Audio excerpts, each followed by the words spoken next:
Good day, I'm Stacey Ann Smith, and this is your JIS News for Tuesday, December 10. Government has received $6.8 billion in budgetary grant support from the European Union (EU).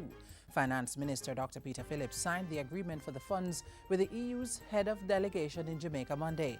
The money will help to implement various development programs. It is absolutely critical for us in meeting some of our targets overall with respect to our economic reform program and the extended fund facility. The disbursements include $1 billion for the Tropical Storm Nicole Rehabilitation Program, $1.7 billion towards the Debt Reduction and Growth Enhancement Program, and $4.1 billion for the Sugar Sector Reform Program. The grant funds do not add to the country's debt.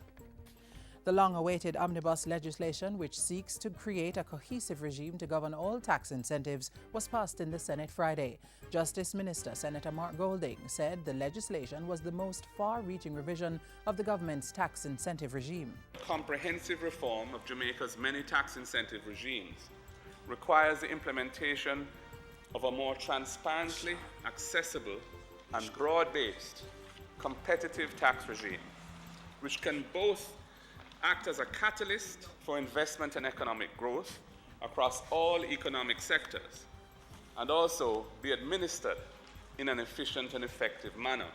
4 pieces of legislation are contained in the Omnibus Tax Incentive Regime. They are the Stamp Duty Amendment of Schedule Order Resolution 2013, the Customs and Tariffs Revision Amendment Order Resolution 2013, the Income Tax Relief, Large-Scale Projects and Pioneer Industries Act 2013, and the Fiscal Incentives Miscellaneous Provisions Act 2013. They were previously approved in the House of Representatives. Government has joined the rest of the world in celebrating and recognizing Human Rights Day 2013. This year's theme is 20 years working for your rights. Justice Minister Senator Mark Golding says human rights and justice must be the platform on which Jamaica becomes the place of choice to live, work, raise families and do business. His views are shared by Foreign Affairs Minister Senator A.J. Nicholson, who pointed out that as a party to 7 of the 9 core international human rights instruments, Jamaica has an abiding commitment to the promotion and protection of human rights. Patients and staff of the Percy Junior Hospital in Manchester got an early Christmas treat last Thursday when the institution was gifted with hospital equipment and supplies. 2 blood pressure machines, 1 pulse oximeter, 1 coagulator and 1 Eden fetal monitor were among the items donated to the 66-year-old healthcare institution as part of the Governor-General's annual hospital tour. They were donated by the Negril International Hospital. A check for $1.3 million was also handed over by Courts Jamaica. Governor-General Sir Patrick Allen said the occasion was a show of care, concern and partnership with various organizations to bring cheer during the festive season. The real cost of healthcare cannot be funded solely from government budgetary resources. And so publicly owned and operated hospitals welcome the generosity of friends, individuals and organizations whose support help to supplement their budget and enable them to offer critical services on an ongoing basis. The Education Ministry has given approval to introduce a 6th form at the Vauxhall High School by next September. We're going to help your very prudent and frugal school board, yes, so that we can build 10 classrooms for you to come off the shift and have a 6th form by next year.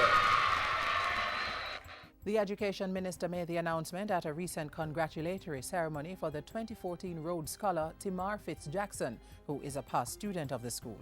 And finally, approximately 100 students from schools in the corporate area are set to increase their knowledge of the island's rich heritage after being presented with culture cards. The card will give them free access to the museums and galleries of the Institute of Jamaica, Jamaica Cultural Development Commission JCDC events, and Jambiz Productions. One of the things that we realized at the ministry is that if we were going to reset the thing and transform our country, we had to get our young people to understand where you all are coming from and really understand those things that gave us the kind of culture that we have today, why we're so revered.